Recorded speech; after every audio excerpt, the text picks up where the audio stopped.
Super star Krishna తన cinema ఏదనేది కొత్తది release అయ్యేటప్పుడు విజయవాడ వచ్చేవారు. విజయవాడ కనకదుర్గ టెంపుల్లో పూజలు చేసి అప్పుడు ఫిల్మ్ బాక్స్ అనేవాళ్ళు కదండి. ఆ ఫిల్మ్ బాక్స్కి అంతా కూడా శాస్త్రీయ పద్ధతిలో కనకదుర్గ అమ్మవారికి పూజలు జరిపి అవి థియేటర్స్కి పంపించేవాడు. ఆ విధంగా ఆయనకి ఒక ఆనవాయితీ ఉండేది. సో అమ్మవారి పూజలు చేసి కనుక పంపిస్తే అంత విజయమే అనేటువంటి ఒక నమ్మకం కూడా ఉండేది. ఇప్పుడు పద్మాలయ స్టూడియోస్ మీకు అందరికీ తెలుసు, హైదరాబాద్లో ఉంది కదా. ఒకనొక టైంలో పద్మాలయ స్టూడియోస్ని విజయవాడ గుంటూరు మధ్యనటువంటి రహదారి ఏదైతే ఉందో అక్కడ ప్లేస్లో మధ్యలో ఎస్టాబ్లిష్ చేద్దామని చెప్పి అనుకున్నారు. ప్రభుత్వాలు కూడా ప్రతిపాదనలు పంపించారు. కృష్ణ అభిమానులు కూడా ఎంతమందికి ఈ విషయం తెలుసో లేదో నాకు తెలియదు, కానీ నిజంగా కనుక అదే కనుక కార్యరూపం కనుక దాలిస్తే ఇప్పుడు దాదాపుగా మీకు బాగా డెవలప్ అయిపోయింది. విజయవాడ గుంటూరు మధ్యలో ఉంటే హైవేలో అనేక రియల్ ఎస్టేట్ వెంచర్లు వచ్చేసాయి. అక్కడే పద్మాలయ స్టూడియోస్ కనుక వచ్చినట్టయితే ఆంధ్రప్రదేశ్కి అప్పుడే ఒక మంచి స్టూడియో వచ్చేది. చాలామంది నిర్మాతలు కానీ మిగతా వాళ్ళందరూ కూడా అక్కడ షూటింగ్ జరుపుకునేటువంటి అవకాశం కూడా వచ్చేది. కానీ అది వాయిదా పడిపోయింది. కారణం ఏంటో ఈ ఎపిసోడ్లో మీకు డీటెయిల్గా చెప్తాను. మీరు ఈ ఎపిసోడ్ అంతా కూడా స్కిప్ చేయకుండా చూడండి. మీ కామెంట్స్ మాత్రం నాకు ఖచ్చితంగా తెలియచేయండి. 1972వ సంవత్సరం 1972వ సంవత్సరంలో జై ఆంధ్ర మూవ్మెంట్ స్టార్ట్ అయింది.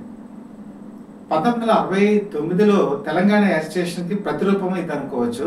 ముఖ్యంగా కోస్తాంధ్ర జిల్లాలు, రాయలసీమ ప్రాంత వాసులందరూ కూడా అప్పట్లో మరి తెలంగాణ అంటే హైదరాబాద్ కదా, అక్కడ ముల్కీ నిబంధనలు అనేవి ఉండేవి. ముల్కీ నిబంధనలు అంటే స్థానికులకు మాత్రమే ఉద్యోగాలు ఇవ్వాలి, నాన్ ముల్కీ అంటే ఎవరైతే ఇక్కడ స్థానికులు కాదో వాళ్ళకి ఉద్యోగాలు ఉండకూడదు అని చెప్పేసి ఒక నిబంధన ఉండేది. దాని గురించి సుప్రీంకోర్టుకి వెళ్ళారు. సుప్రీంకోర్టు గారు ముల్కీ నిబంధనలకు అనుకూలంగానే తీర్పిచ్చింది. ఇక్కడ ఆంధ్ర ప్రజలు మా బతుకులు ఏం కావాలి, మేము హైదరాబాద్లో సెటిల్ అవ్వాలంటే మా పరిస్థితి ఏంటి, అసలు మాకు సపరేట్గా జయాంధ్ర కావాలి అని చెప్పేసి యాజిటేషన్ స్టార్ట్ చేశారు. అప్పటికి పివి నరసింహారావు మన రాష్ట్ర ముఖ్యమంత్రిగా ఉన్నారు. ఈ పరిస్థితుల్లో సినిమా పరిశ్రమ కూడా రెండు కింద డివైడ్ అయిపోయింది. అప్పట్లో తెలంగాణ హీరో అంటే కాంతారావు, ఆంధ్ర హీరో అంటే కృష్ణ. ఒక ఆంధ్ర హీరో అంటే మరి అక్కినే నాగేశ్వరరావు, ఎన్టీ రామారావు, స్వామిబాబు, కృష్ణరాజు వీళ్ళు కూడా వస్తారా అంటే అక్కడే డివిజన్ జరిగింది. ఇక్కడ ఏ జై ఆంధ్ర మూవ్మెంట్ ఎప్పుడైతే స్టార్ట్ అయిందో కృష్ణ ఏం చేశారంటే పన్నగల్ పార్క్ అని టీ నగర్లో ఉంది, మద్రాసు ఒకరోజు హంగర్ స్ట్రైక్ చేశారు. దానికి డైరెక్ట్గా జయాంధ్ర ఉద్యమానికి ఆయన మద్దతు ఇచ్చారు. ఎప్పుడైతే జయాంధ్ర యాజిటేషన్కి ఒక హీరో మద్దతు ఇచ్చారో ఇక్కడ బలం అంతా చేకూరింది. గౌతుల అచ్చన్న, ఆ రోజు సతర్ గౌతుల అచ్చన్న అనేవాళ్ళు, తర్వాత చాలామంది ఇప్పుడు మనం పెద్ద పెద్ద నాయకులు అనుకుంటున్న వాళ్ళు, రోసయ్య లాంటి వాళ్ళందరూ కూడా ఈ జయాంధ్ర ఉద్యమంలో పాల్గొని జైలుకి వెళ్ళొచ్చిన వాళ్ళు. సో ఇలాంటి వాళ్ళందరూ కూడా కృష్ణ ఇచ్చినటువంటి మద్దతుతో ఒకసారి వాళ్ళకి నైతిక బలం పెరిగినట్టయింది. మరో పక్కన చూసుకుంటే అందాల రాముడు సినిమా షూటింగ్ భద్రాచలం పరిసర ప్రాంతాల్లో జరుగుతోంది. అక్కడ వాళ్ళు వచ్చి స్థానికులందరూ కూడా అక్కినే నాగేశ్వరరావు అడిగారు, కృష్ణ మద్దతు తెలిపారు, మరి మీ పరిస్థితి ఏంటి అని చెప్పి. అక్కినే నాగేశ్వరరావుకి ఏమో హైదరాబాద్లో అక్కడ స్టూడియోస్లో షూటింగ్ జరుపుకుంటున్నారు, ఇక్కడ మద్దతు ఇస్తే అక్కడ పరిస్థితి ఏంటని చెప్పి ఆయన ఎన్టీ రామారావుకి ఫోన్ చేశారు. ఇలా కృష్ణ మద్దతు ఇవ్వడం ఏంటి, మనతో కనీసం మాట్లాడలేదు అనేటప్పటికి ఎన్టీ రామారావు కూడా కోపం వచ్చి దేవుడు చేసిన మనుషులు సినిమా అప్పుడు షూటింగ్ జరగాల్సింది, అది పోస్ట్పోన్ చేశారు. వాళ్ళిద్దరి మధ్య కూడా కొంచెం విభేదాలు వచ్చాయి. సో ఇటువంటి పరిస్థితుల్లో ఆ రోజు ఆయన గవర్నమెంట్కి ఇచ్చినటువంటి ఒక ఇదేంటంటే, నేను ఆంధ్రాకి వచ్చి సెటిల్ అవుతాను, ఆంధ్రాలో నేను స్టూడియో పెడతానని చెప్పేసి ఈ ప్రాంతాన్ని ఆయన ఎంచుకోవడం జరిగింది. కానీ వివిధ కారణాల వల్ల ఇందిరాగాంధీ ఆ రోజు ఆ యాజిటేషన్ని తగ్గించడానికి 6 సూత్రాల పథకాన్ని ప్రవేశపెట్టారు. తర్వాత పివి నరసింహారావు కూడా పదవికి రాజీనామా చేసి ఆయన సెంట్రల్ గవర్నమెంట్కి వెళ్ళిపోయారు. ఈ విధంగా కొన్ని రాజకీయపరమైనటువంటి మార్పులు రావటం వల్ల కృష్ణ అక్కడ స్టూడియో కట్లయిపోయారు. అయితే కృష్ణకి రాజకీయంగా మాత్రం ఒక వెలుగు వచ్చింది మాత్రం ఈ జయాంధ్ర యాజిటేషన్తోనే. ఆ రోజుల్లో చాలామంది పొలిటీషియన్స్ కృష్ణను లైక్ చేయడం ప్రారంభించారు. ముఖ్యంగా విజయవాడ కనుక చూసుకుంటే దేవినేని నెహ్రూ మీకు అందరికీ తెలిసిందే. దేవినేని నెహ్రూ తెలుగుదేశం పార్టీలో చాలా కీలకమైన పదవులు అనుభవించారు, కాంగ్రెస్లోకి వచ్చారు, మళ్ళీ ఇప్పుడు లాస్ట్ తెలుగుదేశంలోకి వెళ్ళారు. ఇప్పుడు వాళ్ళ అబ్బాయి దేవినేని అవినాష్ వైఎస్ఆర్సీపీ పార్టీలో ఉంటున్నారు. దేవినేని రాజశేఖర్ కుటుంబం అంతా కూడా కృష్ణకి అభిమానులే. ఆయన సినిమా ఏదొచ్చినా సరే ఖచ్చితంగా వాళ్ళు వెళ్ళి చూసేవాళ్ళు. అలాగే విజయవాడలో వంగవీటి మోహన్ రంగ కాంగ్రెస్ పార్టీలో ఉన్నారు, కానీ ఆయన ఎన్టీఆర్ అభిమాని. ఎన్టీఆర్ సినిమాలు ఏదొచ్చినా కూడా ఆయన వెళ్ళి చూసేవాళ్ళు. ఆ విధంగా కృష్ణకి తెలుగుదేశం పార్టీలో కూడా మంచి అభిమానులు ఏర్పడ్డారు. పరిటాల రవి మీకు అనంతపురం అంటే బాగా తెలుసు. ఆయన అల్లూరి సీతారామరాజు సినిమాని ఎన్నోసార్లు చూశారు. కృష్ణకి అంటే చాలా అభిమానం చూపించేవాళ్ళు. అలాగే ఎన్కౌంటర్ అని చెప్పి 1996లో రిలీజ్ అయితే ఆ ఎన్కౌంటర్ సినిమాని కూడా చాలాసార్లు చూశారు పరిటాల రవి. పొలిటికల్గా మళ్ళీ విభేదాలు ఉండేవి, కానీ తెలుగుదేశం పార్టీలో చాలామంది నాయకులు కృష్ణని వ్యక్తిగతంగా అభిమానించేవాళ్ళు. ఒక చిన్న ఇంట్రెస్టింగ్ సబ్జెక్టు, సంజయ్ గాంధీ ఆంధ్రప్రదేశ్, కర్ణాటక, తమిళనాడు ఈ విజిట్స్కి వెళ్ళేటప్పుడు ఆయనకు ఒక అలవాటు ఉండేది. అక్కడ సినీ స్టార్స్ని కలవటం, అలాగే మంచి సినిమాలు చూడటం. 1971లో ఆయన బెంగళూరు ట్రిప్కి వచ్చారు, సెప్టెంబర్ మంత్. అప్పటికి నిజలింగప్ప, బంగారప్ప వీళ్ళందరూ కూడా ఆ రోజు ప్రముఖ లీడర్స్. వీళ్ళు ఆయన ఒక సినిమా చూడాలి, ఏదైనా వెళ్దాం అన్నప్పటికీ కాపాలి అని ఒక థియేటర్ ఉంది బెంగళూరులో. ఆ కాపాలి థియేటర్కి తీసుకెళ్లారు. ఆ కాపాలిలో ఆడుతున్నటువంటి ఒక మంచి చిత్రం ఏంటంటే మోసగాళ్ళకి మోసగాడు. సంజయ్ గాంధీ యాక్చువల్గా నార్త్ సినిమాలు అంటే బాగా ఇంట్రెస్ట్. అమితాబ్ బచ్చన్ సినిమాలు ఇవన్నీ కూడా అప్పటికి ఇంకా అంత ఫేమస్ అవ్వలేదు అమితాబ్ బచ్చన్. అయితే ఇక్కడ కృష్ణ సినిమా చూసి చాలా థ్రిల్ ఫీల్ అయ్యారు సంజయ్ గాంధీ. ఎవరు ఈ హీరో అని చెప్పి ఆయన ఎంక్వైరీ చేయడం కూడా జరిగింది. తర్వాత కాలంలో రాజీవ్ గాంధీకి చాలా సపోర్ట్గా ఉన్నారు కృష్ణ. వాళ్ళిద్దరు మంచి ఫ్రెండ్స్. రాజీవ్ గాంధీ దగ్గర ఎవరైనా సరే అపాయింట్మెంట్ తీసుకొని వెళ్ళాలి. ఒక అమితాబ్ బచ్చన్కి అపాయింట్మెంట్ లేకుండా వెళ్ళేవాళ్ళు. అలాగే సూపర్ స్టార్ కృష్ణ కూడా అపాయింట్మెంట్ లేకుండా డైరెక్ట్గా రాజీవ్ గాంధీకి వెళ్ళేటువంటి సాన్నిధ్యాన్ని సంపాదించుకోగలిగారు. ఆ విధంగా మీకు కనుక చూసుకుంటే పొలిటికల్గా మీకు రైవలిటీ ఉన్నా కూడా ఆయన అభిమానులు అన్ని పార్టీలో ఉండడం కూడా గమనార్హం. అలాగే వైఎస్ రాజశేఖర రెడ్డి అసలు ఎన్టీఆర్ అభిమాని. ఆయన గుల్బర్గాలో చదువుతున్నప్పుడు మెడికల్ కాలేజీలో ఏదైనా ఎన్టీ రామారావు సినిమా కనుక రిలీజ్ అయితే ఆయన కంపల్సరీ మోటార్ బైక్ మీద, ఆ రోజు బుల్లెట్ ఉండేది, ఆ బుల్లెట్ మీద వచ్చి NT Rama Rao cinema morning show చూసి హైదరాబాద్ నుంచి ఆయన వెళ్ళేవారు. అలాంటి వైఎస్ రాజశేఖర రెడ్డి కూడా కాంగ్రెస్ పార్టీలో 1984లో సూపర్ స్టార్ కృష్ణ జాయిన్ అయిన తర్వాత వాళ్ళిద్దరూ చాలా ఆత్మీయులయ్యారు. ఒకనొక టైంలో కడప విజిట్కి వెళ్ళారు సూపర్ స్టార్ కృష్ణ.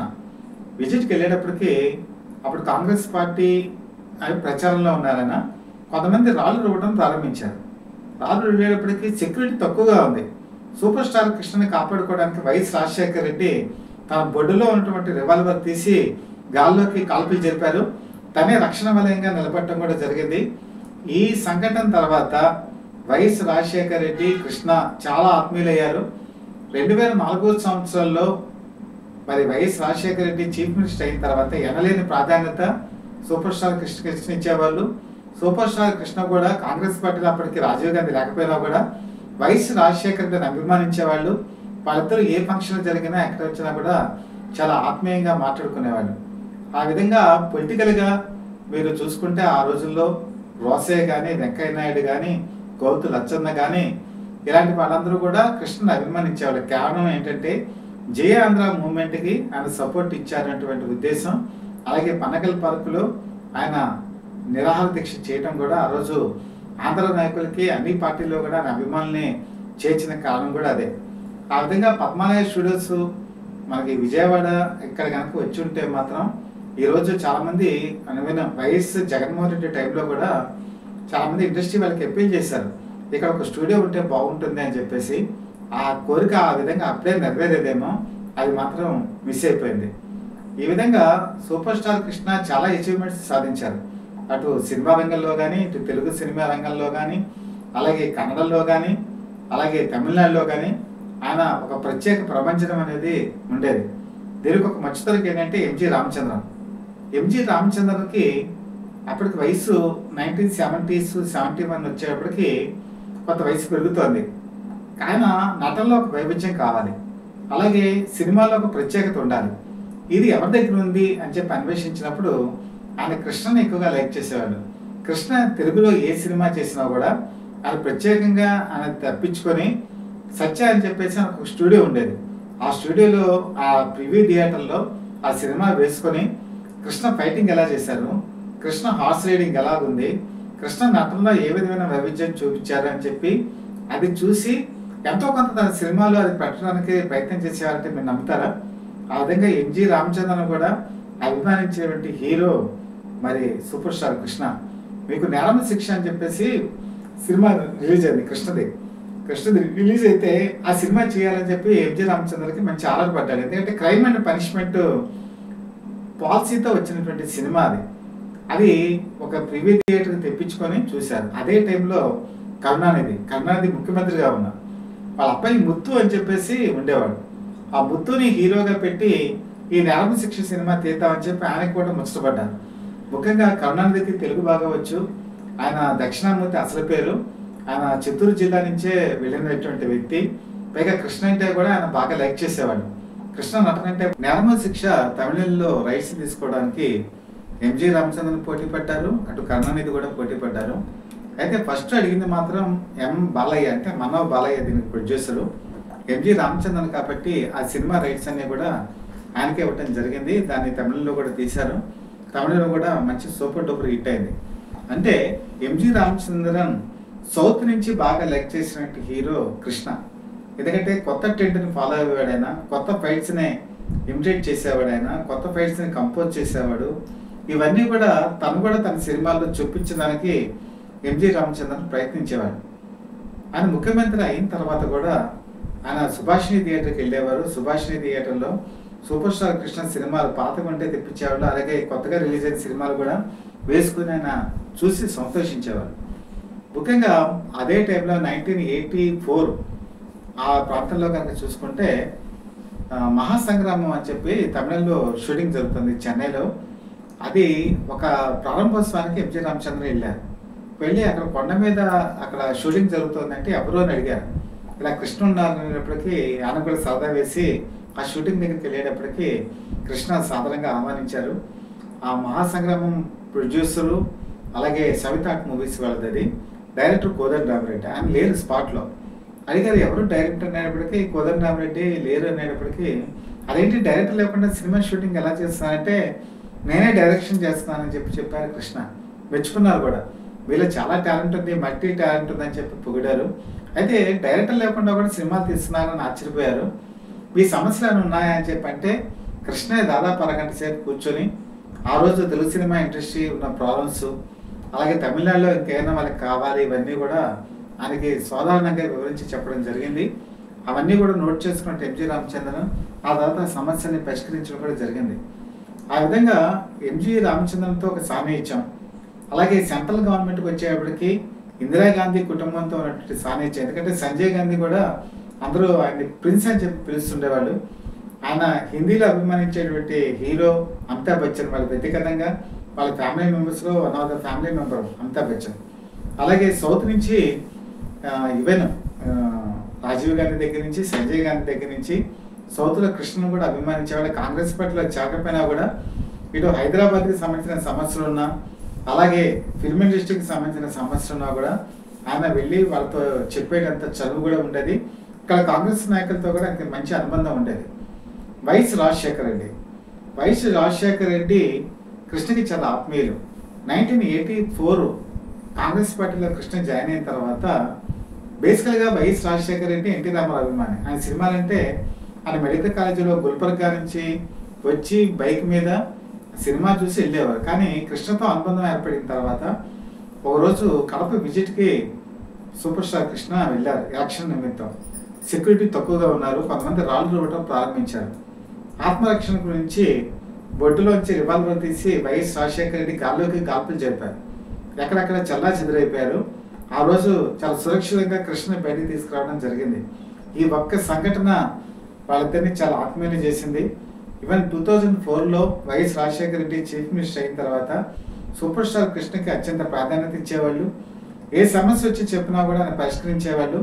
అలాగే సినీ కార్మికులకు సంబంధించిన విషయాలు కానీ, ఒక ఎగ్జిబిటర్గా, ఒక డిస్ట్రిబ్యూటర్గా, ఒక స్టూడియో అధినేతగా ఈ రకరకాల అనుభవాలు ఉన్నటువంటి సూపర్ స్టార్ కృష్ణ ప్రతి ఒక్కరికి చేదోడు వాదోడుగా ఉండి ఈవెన్ గవర్నమెంట్ దృష్టికి కూడా వెళ్ళి ఆయన సమస్యకి పరిష్కారం చెబుతూ ఉండేవారు. మరో పక్కన మొన్నటిదాకా మరి రాష్ట్ర ముఖ్యమంత్రిగా పనిచేసిన తెలంగాణ కేసీఆర్ కూడా సూపర్ స్టార్ కృష్ణ అంటే చాలా అభిమానించేవాళ్ళు. ఆయన చిన్ననాటి నుంచి కూడా కాంగ్రెస్లో యూత్ ప్రెసిడెంట్ కింద ఉండేవాళ్ళు ఆయన. అలాంటి ఆయన కూడా కృష్ణ సినిమాలు ఎక్కువగా చూసేవాళ్ళు.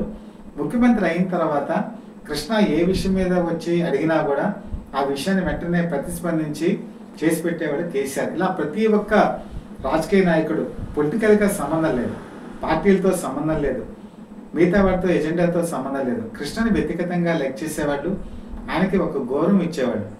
ఈ విధంగా తనకంటూ తాను ఒక తనదైన ముద్ర వేసుకున్నటువంటి సూపర్ స్టార్ కృష్ణ ఒక స్టూడియోని నిర్మించడమే కాదు, ఒక సమస్యను పరిష్కరించడమే కాదు, కార్మికుల సమస్యల్ని చొరవ తీసుకోవడమే కాదు, చాలా రకాలైనటువంటి సేవలు ఆయన అందజేశారు.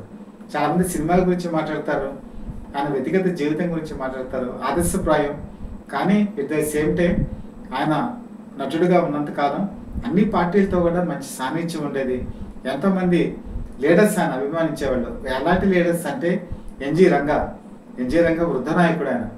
అలాంటి ఆయన కూడా కృష్ణని అభిమానించేవాళ్ళు. గుంటూరు నుంచి పార్లమెంట్ నుంచి ఎన్నికయ్యారు ఆయన అప్పట్లో.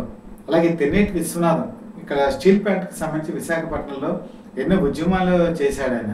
ఆయన కూడా సూపర్ స్టార్ కృష్ణ అంటే అభిమానించేవాళ్ళు.